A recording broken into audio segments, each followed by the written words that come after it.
In less than 24 hours ago, Shepherd Bushiri lost access to his private jet.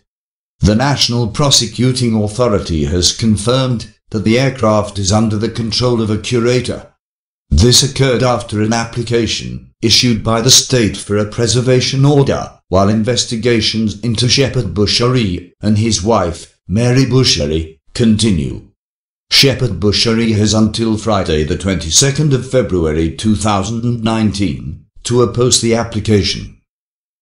Hawks spokesperson, Brigadier Hangwani Malordzi, indicated earlier that a preservation order was served on Shepherd Bushiri on the 6th of February 2019 at the Pretoria Specialized Commercial Crimes Court. He has 14 days from that day to enter an appearance if he intends to oppose the application for forfeiture. If he fails to enter an appearance to oppose, in terms of the order, or to comply with the requirements, he will not be given notice of the application for a forfeiture order, and will not be entitled to appear at the hearing of the application. Malordzi said that the Hawks investigation was at a very sensitive stage. There is a lot that we gained, and we would not want to jeopardize the cooperation we have with the witnesses. We continue to receive magnitudes of information. We have a strong case with the current matter in court. An affidavit deposed to by a Hawks investigator states that Shepherd Bushiri purchased the aircraft for $1.25 million in November 2015.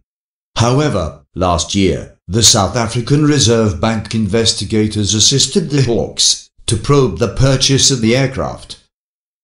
According to investigators, Bushiri alleged that the funds he used to secure the aircraft were obtained from a loan for $1.25 million from Joint Aviation Resources, and that he paid the money back.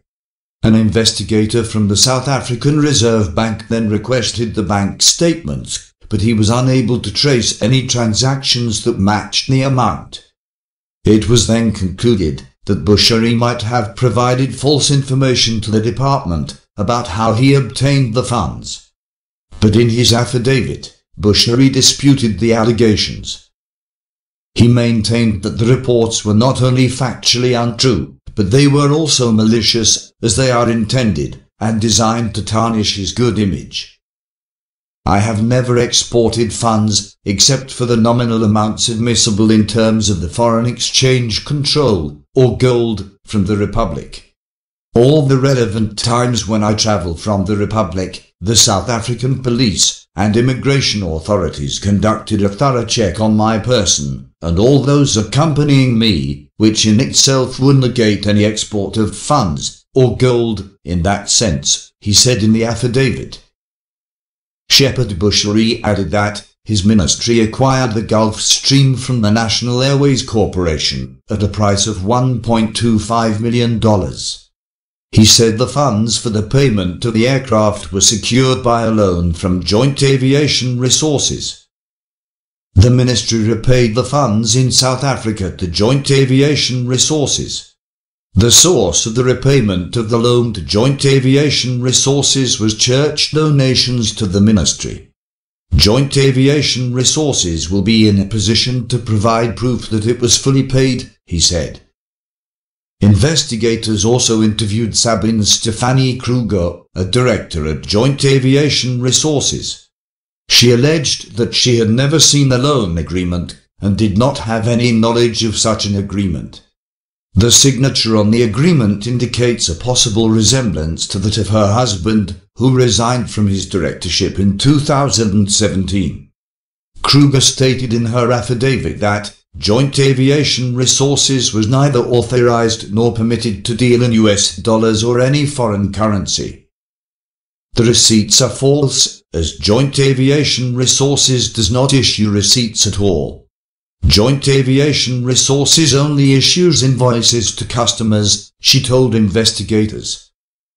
According to Kruger, the company never received the payments as indicated on the receipts.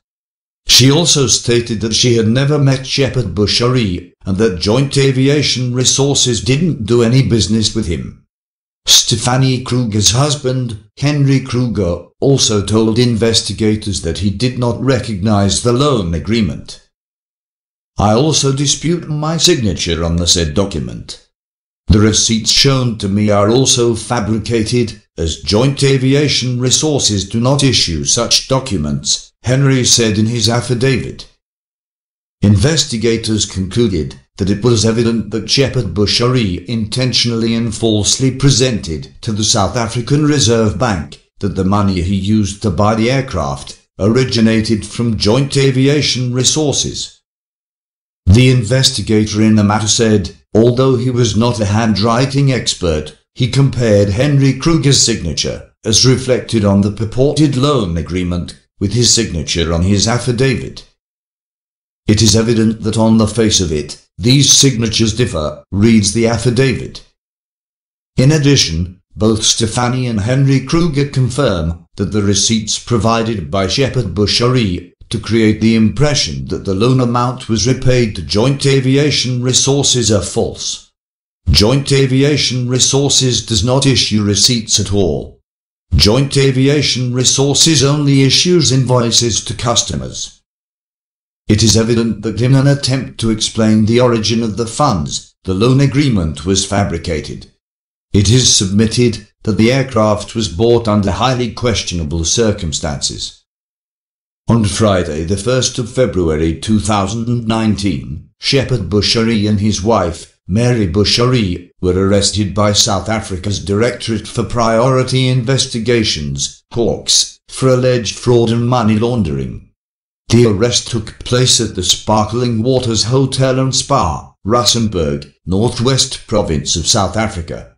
The Hawks said that the case against the couple was linked to alleged offences of fraud and money laundering, as well as the contravention of South Africa's Prevention of Organised Crime Act, which had been committed in 2015. The contravention of the Act was in relation to exchange control regulations relating to foreign currency at $1,147,200. The couple were granted bail after being held for 5 days. The Bushiris were granted a 100,000 rand bail each, totaling 200,000 rand, and their case postponed to the 10th of May 2019. Last year, reports emerged that the Bushiris had been sending about 15 million rand every month to Malawi, their home country. The money was allegedly being transported in their private jet. Thanks for watching. Please comment, like, share and subscribe.